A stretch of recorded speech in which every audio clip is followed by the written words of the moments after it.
Oi, gente. Bom dia, boa tarde, boa noite. Hoje eu tô começando um pouco tarde, não deu para mim fazer isso, né? Rezar a Bíblia, ler a Bíblia na parte da manhã, porque eu tive que dar o banho na minha mãe e, e atrasou tudo. Aí eu tive que ir para a cidade comprar as coisas do iFood que acabou, né? Porque ontem no feriado foi um sucesso, né? Ontem nós tivemos muito pedido.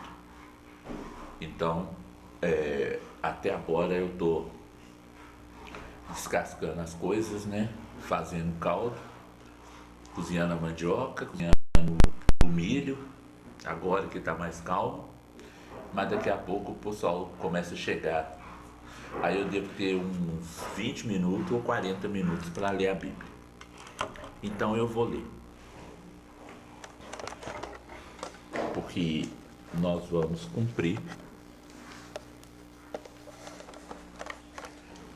o nosso compromisso. Então eu parei.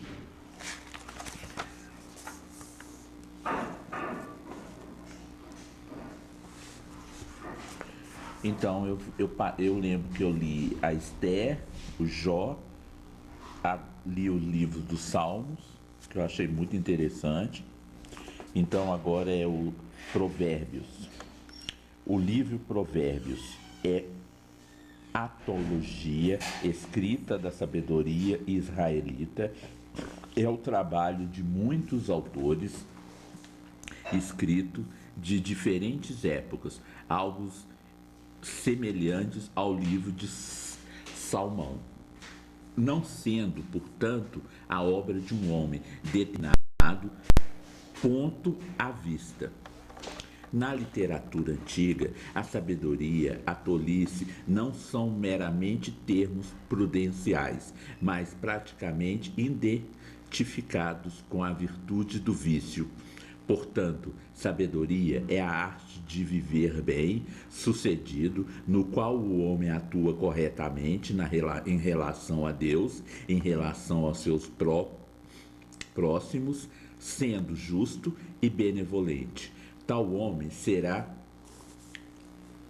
abençoado e feliz. Essa literatura era internacional, ecumênica, e assim, se bem autores deem por certa adoração ao Deus verdadeiro, não fazem referência a Israel, à lei divina ou à lei mosaica.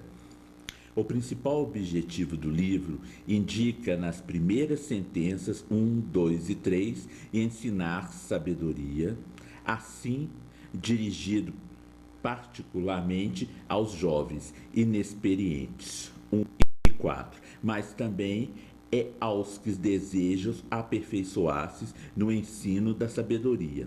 A sabedoria é que o livro ensina e abrange vastos campos da atividade humana e divina, indo a assuntos puramente seculares e muito sublimes verdades morais e religiosas, como onisciência. Cristo é o apóstolo mais vezes citarão expressamente provérbios ou repetiram seus ensinamentos.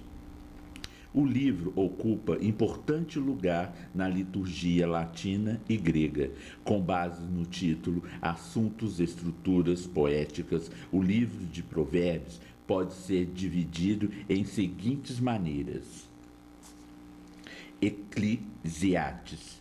Esse é o pequeno livro que parece como de Jó, no sentido de que o trabalho é o autor individual e em desacordo com a crítica, sabedoria clássica e provérbios. Nesses afirma-se que a sabedoria, por exemplo, conduta ética correta, será compensada com bênçãos de Deus, longa vida, etc.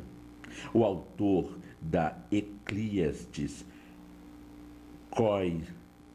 Coelete, propõe principalmente duas perguntas: a experiência verídica entre os princípios, tais bênçãos realmente foram o homem felizes, apelando para a experiência comum. Ele ensina que as respostas devem ser algumas vezes ou talvez muitas negativas. Para o primeiro, veja; para o segundo, mostra quão frequentemente tais bênçãos fazem outras coisas menos felizes, não e por quê. Elas não sejam boas, mas porque os desejos do homem nunca se satisfazem de qualquer modo. A velhice, a morte, põe fim à felicidade. A crítica opôs outros tais bem, como a sabedoria, riqueza, fama, longa vida, e mostra que, como fonte da felicidade, cada uma dessas coisas é vaidade, isto é, ilusão. A coisa realmente prudente para o homem é contentar-se a si mesmo com limitações para vezes de uma vida modesta e humilde.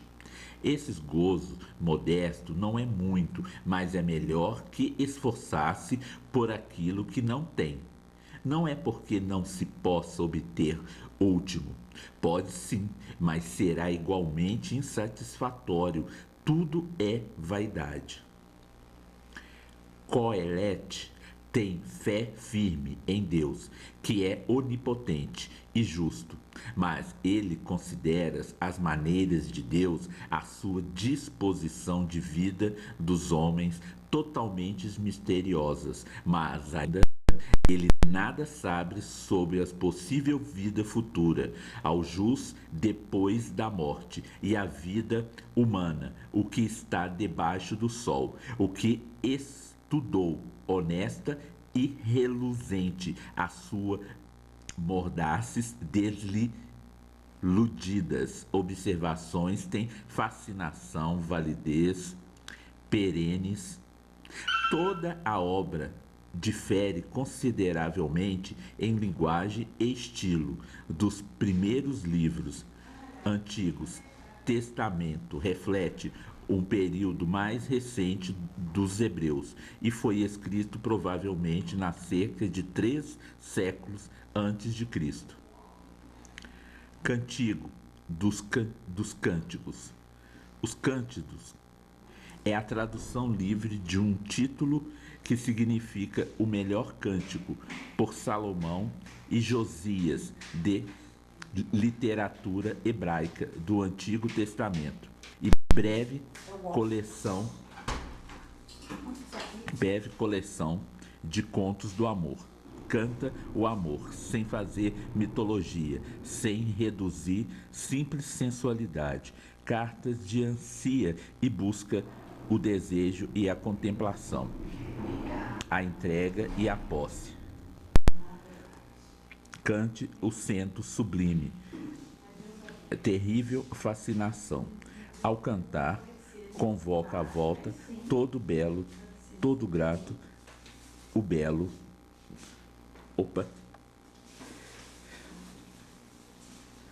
Encontra-se abreviaturas florais, animais, arquitetura joia, o grato, para que encontre com intensidade concentrada na união dos amantes, nos amores e nos saberes.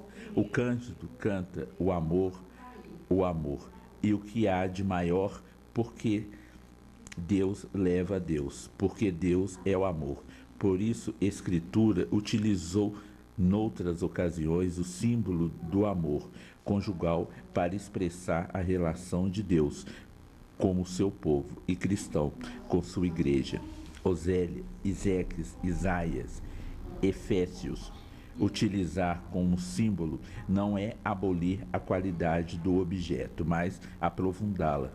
Conhecendo esse valor profundo, o simbólico do amor, podemos ler essa joia literária como um dos melhores livros do Antigo Testamento. tomando a grandeza de seu tema e a beleza incomparável de sua forma poética. Livro da Sabedoria. O autor do Livro da Sabedoria, que escreve provavelmente Alexandria nos fins do século II, quer instruir, proteger judeus na dispor após a sabedoria hebraica, a sabedoria grega, e remontando-se à primeira confrontação de Israel com pagãos egípcios, mas não renega os valores gregos. O autor engravia esse grego alexandrino. A cultura, muitos conceitos são também gregos. Desse modo, a sua obra, ao mesmo tempo, assimila a distância empregada exclusiva ao grego para contratar a excelência do hebraico, e assim transporta a chave grega, sabedoria de Israel, por oferecer-se no auditório pagão. A sabedoria que o autor propõe não é conhecer por identificar a justiça. Por isso, o capítulo 1 e 5 trazem vários quadros contrapostos: e justo, e injusto, e que equivale a sábios e nécios. Depois, numa ficção literária, Salomão toma a palavra contra o louvor e a sabedoria, segundo a regra do cômio grego, quer dizer, contra os seus gregos, origem, a sua piscis, natureza, a sua pax, ações. Também explica como deve desejá-la, buscá-la, consegui-la na oração. A partir do capítulo 10, o autor propõe 7 exemplos antigos do homem, cuida pela sabedoria, e Adão e Moisés, e os 7 fatos da saída do Egito, enquanto contraponto entre os quais sobressai a descrição psicológica e a simbólica das trevas. O final, em tom maior, canta a sabedoria de Deus, capaz de mudar elementos para salvar os seus. Eclesiástico. Por volta do ano de 180 a.C., Jesus, filho Eleazar, filho de Cira, termina o seu livro de reflexões sapienciais, recolhendo provavelmente o seu ensino oral e dos outros antecessores, cerca do ano de 130 a.C. Um neto seu traduz a obra para o grego e Alexandria para prover os judeus dispersos que não entendem o hebraico, e também para proveito do prosélitos e gentios.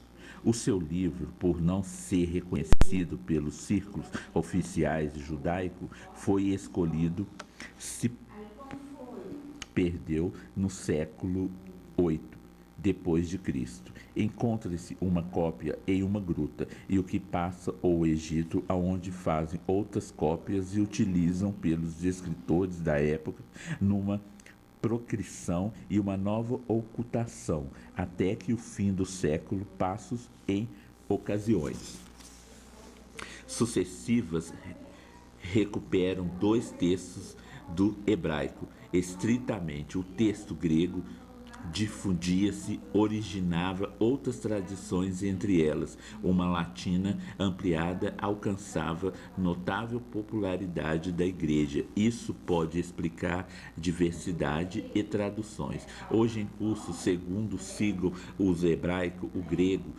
de 70 ou Vulgatas. No livro do Ben Sira, Ayman, sem agitação, correntes bíblicas no seu caos, sapiência, confluência histórica, oração, a lei de sabedoria e a lei de Moisés, como síntese de toda a história e de todas as instituições do povo. O sábio, o ministro dessa sabedoria que ele recebe da tradição profunda como seu estudo pessoal e alcança com a oração. Ben Sira é um pensador, ao meu tempo tradicional e original. Reconhece honestamente as contradições da vida, duplo aspecto das acontecimento, e a busca uma reconciliação contemplando com a luz superior. Esboaça problemas sérios, como, por exemplo, sobre a origem do mal e do pecado. Mas sem a paixão de Jó, Euclides a resolve os meios, apelação para os princípios superiores. No final, entoa grande hino a Deus pela criação e pela história do povo, fazendo desfilar rapidamente todas as personagens, com preferência os sacerdotes Araão, Simão, Ben Sira. Escreve um hebraico algo acadêmico, ama as séries paralelas ou anafóricas, os grandes contrapontos, as imagens e o seu estilo sábio, calculado, rico e jovem, verbal e alusão. Em alguns momentos remonta-se com o hino de Cristo, mas o seu acerto máximo são as suas obsessões de vida humana, em mistura saborosa da ironia, indulgência e otimismo. Ao profeta apresenta-se como mensageiro enviado por Deus para transmitir a sua palavra, palavra de denúncia, condenação e promessa e consolação, de exortação, e converte-se ao profeta, goza da intimidade de Deus, oculta o seu plano, pode interceder do seu povo e a sua atividade, antes de tudo oral.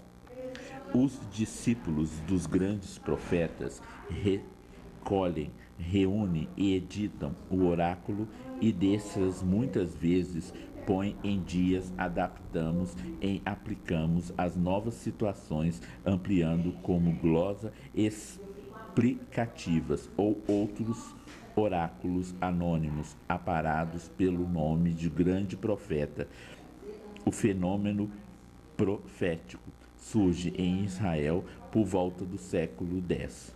Florence, durante a monarquia, termina em princípio do século IV.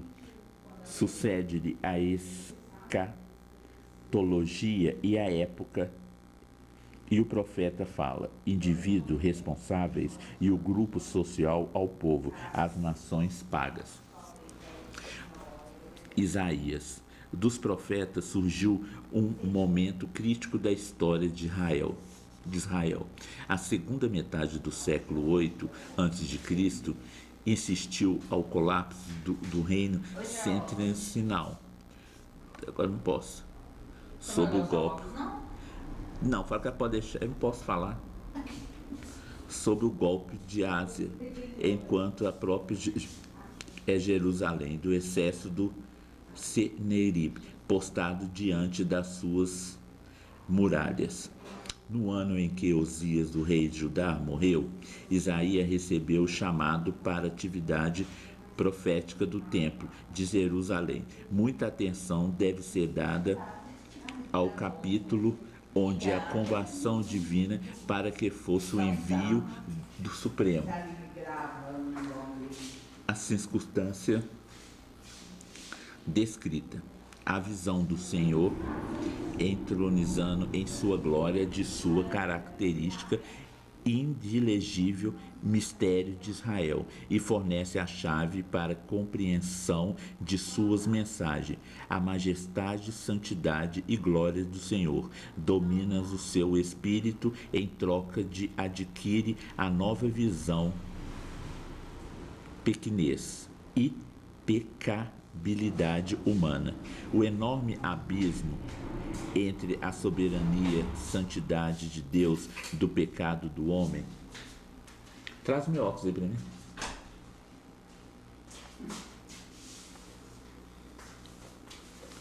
Tira ele da embalagem.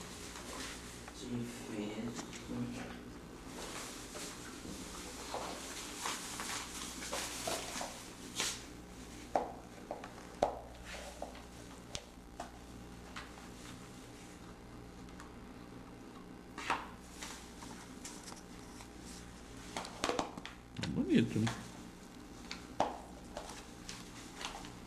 Gostou do seu? O seu ficou ótimo. Ó, ficou ótimo aqui também. claro. Nossa, a letra tá enorme. Idêntica. A letra tá enorme. Hã? Sua. Tá. Olha que você vê se a sua letra tá enorme. Tá. Não tá grande? Tá, nem precisa agora ficar perto lá da frente do quadro. Nossa, a letra é outra coisa. Guardando. Essa letra é outra coisa. Gente, coloquei o óculos.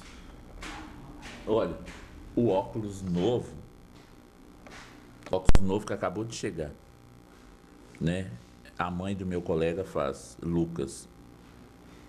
Ela trabalha com óculos. Se alguém quiser um óculos, ela vai na sua casa e pega a receita e faz o óculos e entrega.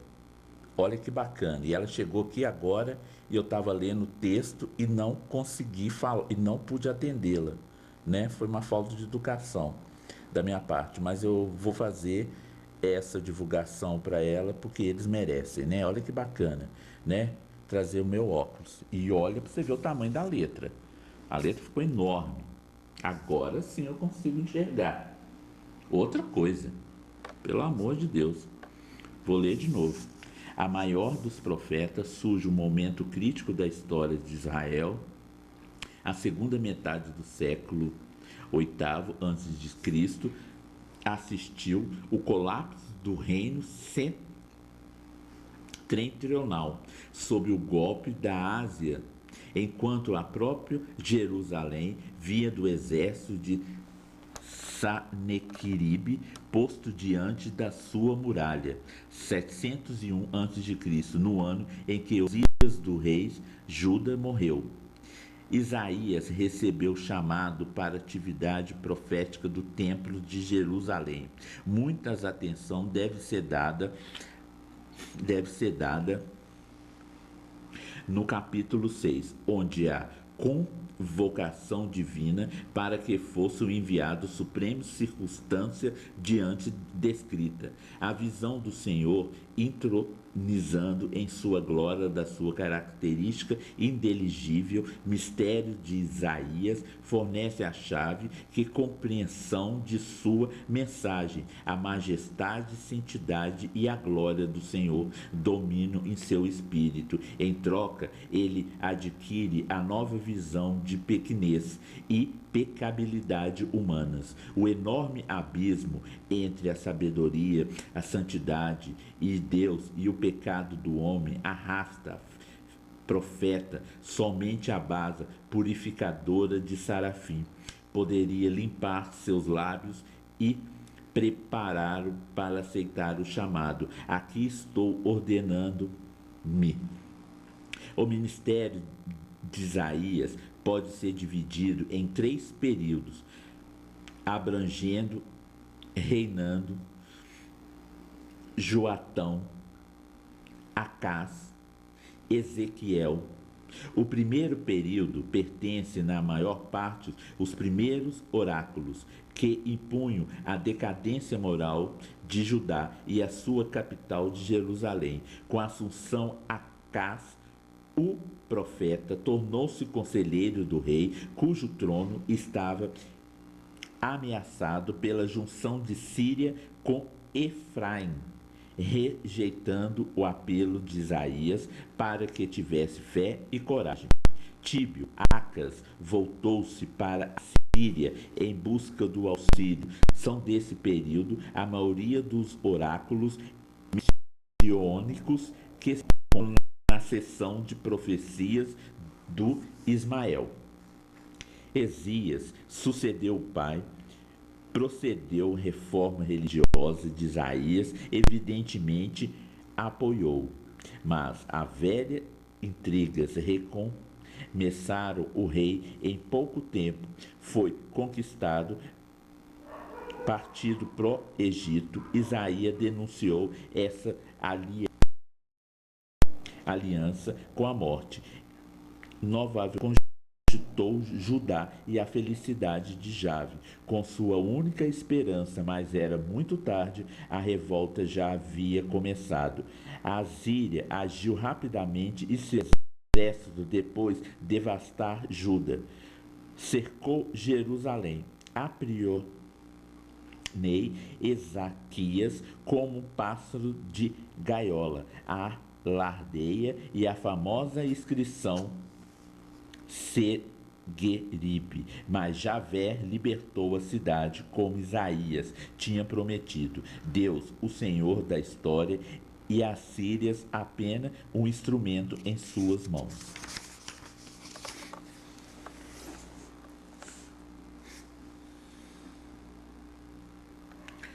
Pouco se sabe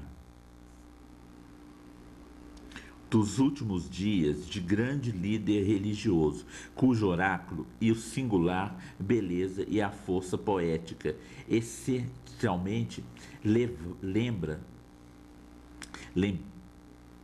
lembravam inconstante povo judeu, seu destino e felicidade de Javé e sua promessa. O livro de Isaías completo, antologia do poema composto principalmente pelo grande profeta, mas também por seus discípulos, alguns dos quais surgiram muitos anos depois dele.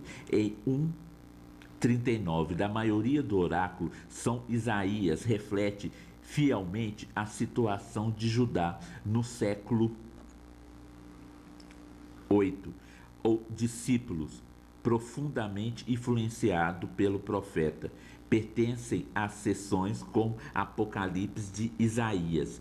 O oráculo contra a Babilônia e provavelmente os poetas, os capítulos, às vezes chamados de Deus Deuterosias, são em geral atributos a um poder anônimo. Profetizou a volta do fim do exílio babilônico. A seção pertence a grande oráculo messiânicos, conhecido como Cânticos de Servo, cujo mistério, destino, sofrimento e glória, cumprindo na paixão e glorificando de Cristo. O capítulo 56 e 66 contém o oráculo e seu período posterior. Foram compostos por discípulos que herdaram o Espírito e continuaram a obra do grande profeta. Jeremias. O livro de Jeremias combina a história biográfica e profecia, retrata uma nação com crise, apresenta o leitor um líder extraordinário, o que o Senhor atribuiu ao passado do ônus da função profética. Jeremias nasceu na cerca de 650 a.C., de uma família sacerdotal e pequena aldeia de Anatote, perto de Jerusalém. Quando ainda muito jovem, foi chamado para a missão no 13º ano do rei Josias, 628, cuja reforma, iniciada com entusiasmo e esperança, terminou com sua morte no campo de batalha de Magido, 609, quando procurava deter a marca do faraó egípcio Necal para o norte. O profeta apoiou sinceramente a reforma do piedoso rei Josias, iniciada em 629 a.C. Nínive é o capital da Síria. Caiu em 612, preparando o caminho para o novo colosso Babilônia, que deveria em breve por fim a independência da Judéia. Depois da morte de Josias, reconheceu a antiga idolatria germiana e ele a põe a todo vigor, capta, prisão e decreto que foram ao seu quinhão. Jeremias viu a impiedade da noção do selo e de sua ruína. Nabucodonosor capturou Jerusalém, além do rei Joaquim, para o exílio. Durante os anos de 598 e 567, Jeremias tentou aconselhar Zedequias, apesar de áspera oposição. O falso profeta Ananias proclamou que o jugo da Babilônia estava defeito e o forte partido pró-egípcio em Jerusalém induziu Zedequias a a revolta.